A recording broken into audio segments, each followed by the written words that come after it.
Hi, welcome back to my channel Saksha on Screen. Today's topic of discussion is how homeopathy exactly came into existence and how Dr. Samuel Hahnemann experimented on cinchona bar.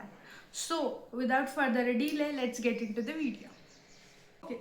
So first point is, who is Dr. Hahnemann? So Dr. Hahnemann is a German doctor, linguistic and founder of homeopathy. So coming by profession was a doctor who was practicing modern medicine, which today is known as allopathic medicine.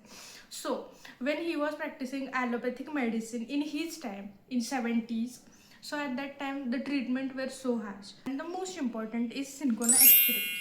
Because cinchona experiment इतकी important आहे की त्याच्या बेसवरती homeopathy buildup झाली आहे. So now listen what exactly cinchona experiment. So while translating books doctor Hahnemann came across the court. It quoted like malaria like symptoms was cured by cinchona. तर cinchona व मलेरियाचे symptoms म्हणजे malaria cure होतं. हे एकदम असं वेगळं statement होतं जे की डॉक्टर हॅनमननी वाचलं तेव्हा त्यांना काय असं म्हणजे असं झालं की हे कसं म्हणजे how is it even possible असं वालं ही स्टार्टेड थिंकिंग. सो जेव्हा त्यांनी हे वाचलं तेव्हा त्यांना असं वाटलं की ह्याच्यामध्ये काहीतरी तथ्य आहे, त्याशिवाय तर असं कोणी लिहिणार नाही.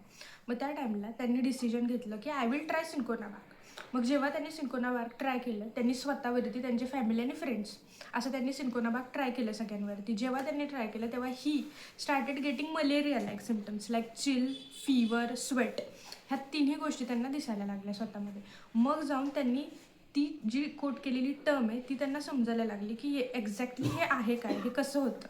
मग त्यांनी समजलं आणि मग त्यांनी एक कोड दिली दॅट वॉज सिमिलिया सिमिलिबस क्युरेंटस. हे नंतर प्रोसेसमध्ये आलं. त्याच्या आधी जे मलेरिया लाईक सिम्टम्स होते ते त्यांच्यामध्ये दिसायला लागले. मग ह्याचा अर्थ असा झाला, म्हणजे त्यांनी ह्याचा अर्थ असा घेतला की जे सिम्टम्स मलेरियामध्ये दिसतात ते जेव्हा एखादा हेल्दी इंडिव्हिज्युअल खातो तेव्हा ते सेम सिम्टम्स त्याच्यामध्ये दिसतात. म्हणजे आता मलेरिया लाईक सिम्टम्स एका हेल्दी इंडिव्हिज्युअलमध्ये दिसतात. मग जेव्हा एखादा हेल्दी इंडिव्हिज्युअलला तुम्ही ती मलेरिया सिंकोना बार खायला देणार, सिंकोना बार जेव्हा तुम्ही एका हेल्दी इंडिव्हिज्युअलला खायला देणार तर त्याच्या आतमध्ये सेम सिम्टम्स प्रोड्यूस होणार लाईक मलेरिया. त्या टाईमला डॉक्टर हॅनमन वॉज लाईक की जर हे हेल्दी हेल्दी इंडिव्हिज्युअल्समध्ये जर डिझीज पर्सनचे सिम्टम्स देतं तर हे डिझीज पर्सनमध्ये हे सिम्टम्स किती एक्झॅक्टली क्युअर करू शकतं. त्या टाईमला he got to know that like cures like. तिथून सुरू झाला प्रवास लाईक क्युअर लाईक आणि सिमिलिया सिमिलिबस क्युरेंट असतं. How medicines R exactly given और how medicines R exactly potentise.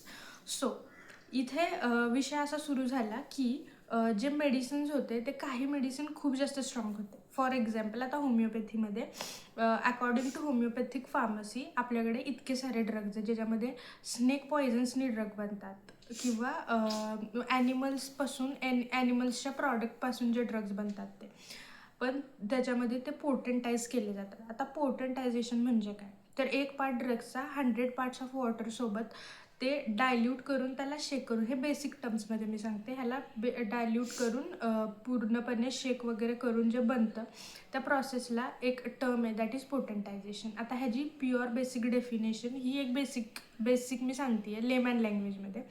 But actually it's a whole process ज्याच्यामध्ये मेडिसिन्सला पूर्णपणे पोटेंटाइज करतात. पोटेंटायझेशन करतात म्हणजे मेडिसिनची पॉवर वाढवतात, मेडिसिनमध्ये पॉवर आणतात ज्या पॉवरनी ॲक्च्युअल ह्युमन बिंग ट्रीट होतं. म्हणजे एक पेशंटला ट्रीट करण्यासाठी बेसिक पोटेंटायझेशन केलं जातं ड्रग्सचं आणि मग त्याच्यामधून ती पॉवर इंड्यूस होते आणि that power actually works in your internal system असं होतं.